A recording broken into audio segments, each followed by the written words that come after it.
Assalamualaikum warahmatullahi wabarakatuh. Sahabat muslim, berikut ini adalah tata cara berwudu menggunakan air keran. Dalam berwudu kita harus memperhatikan adab dan tata cara aturannya.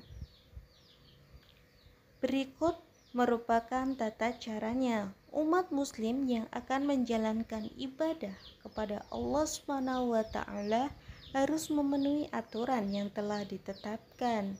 Di antara peraturannya, seseorang yang akan menjalankan ibadah sholat harus membersihkan dirinya dari najis, hadas kecil dan hadas besar. Tata cara menghilangkan hadas kecil adalah dengan cara berwudu. Perintah melaksanakan wudu berdasarkan firman Allah Subhanahu wa taala. Bismillahirrahmanirrahim. Ya ayyuhalladzina amanu idza qumtum ila sholati fagsilu wujuhakum wa aydiyakum ilal marafiqi wamsahu biru'usikum wa arjulukum ilal ka'bain, yang artinya, wahai orang-orang yang beriman, apabila kamu hendak melaksanakan sholat, maka basuhlah wajahmu dan tanganmu sampai ke siku, dan usaplah kepalamu dan basuh kedua kakimu sampai kedua mata kaki. Quran Surat Al-Maidah ayat 6.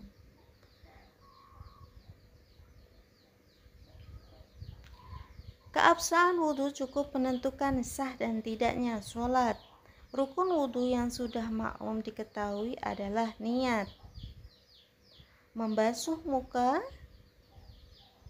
membasuh kedua tangan sampai dengan siku, mengusap sebagian kepala, membasuh kedua kaki sampai dengan mata kaki, dan tertib seusai urutannya mulai dari yang pertama sampai paling akhir.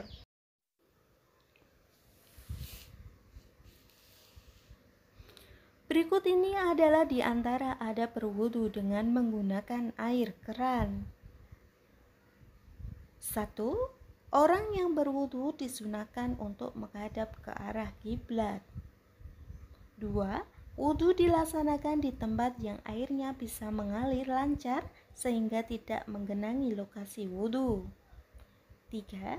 Usahakan cari tempat yang airnya tidak mudah menciprat ke tubuh dan lokasi sekitar. Demikian disampaikan oleh Syekh Ahmad bin Muhammad dalam kitabnya. 4. Apabila memungkinkan, wudu disunahkan dengan duduk. 5. Posisi keran di depan orang berwudu di bagian kiri. Menurut Sayyid Hasan Al-Kaf dalam kitab Al-Aham, memposisikan keran di sebelah kiri akan memudahkan orang yang berwudu bisa menjalankan sunnah-sunnah wudu yang lainnya. Contohnya, ketika orang yang berwudu ingin membersihkan kotoran yang ada di dalam hidung, disunahkan menggunakan tangan kiri. Maka tangan kiri orang yang berwudu sudah dekat dengan keran. Begitu pula ketika menyela jari-jari kaki, orang yang berwudu dianjurkan menggunakan tangan kiri. Keran yang berada di sebelah kiri akan cukup memudahkan tangan kiri menyela jari-jarinya. 6. Membuka tuas keran secukupnya. Membuka tuas keran secukupnya ini supaya tidak berlebihan dalam menggunakan air wudu. Rasulullah Shallallahu Alaihi Wasallam bersabda, "La tusyrif, jangan berlebihan." Qila, lalu ada yang bertanya kepada Nabi, "Ya Rasulullah, au fil wudu'i israf." Wahai Rasulullah, apakah di dalam wudu juga ada istilah berlebih-lebihan? Kemudian Rasul bersabda, "Qala, na'am, wa fi kulli syai'in israf." Iya, pada setiap hal bisa saja ada berlebih-lebihan. Hadis riwayat Al-Hakim dan Ibnu Asakir.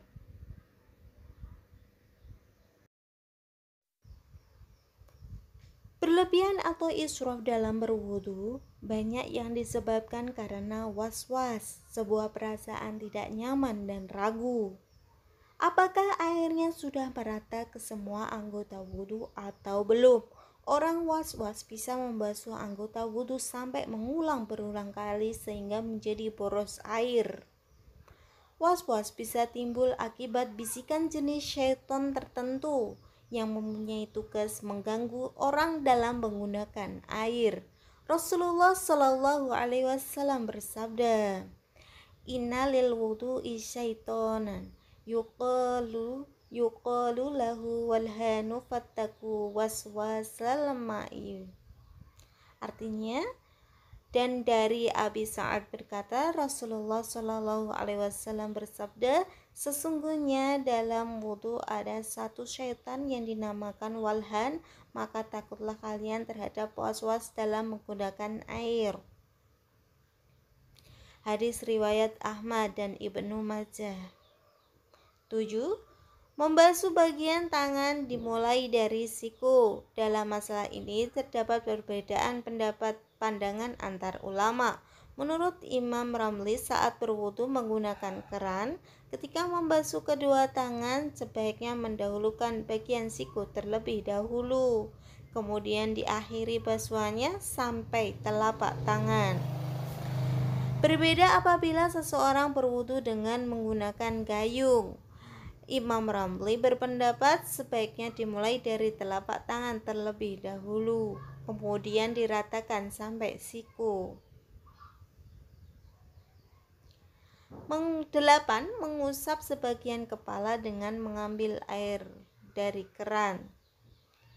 9. Membasuh kaki dimulai dari ujung jari. Saat membasuh kaki bagi orang yang berwudu dengan menggunakan air keran, sebaiknya dimulai dari ujung jari, kemudian diratakan hingga tumit dan anggota kaki yang lain. 10. Pastikan kesucian tuas dari keran. Jangan sampai menyentuh tuas keran dengan tangan yang terkena najis. Jika tuas keran sampai tersentuh najis, tuas harus disucikan dengan cara dicuci tuasnya. Hal ini penting diperhatikan karena tuas yang najis dan tidak suci lalu tersentuh dengan tangan kemudian sholat bisa mengakibatkan sholatnya tidak sah. Jadi untuk membasuh berkupur dan membasuh kedua telinga dihukumi sunnah, tidak termasuk dalam rukun sahnya dalam berwudu. Muslim.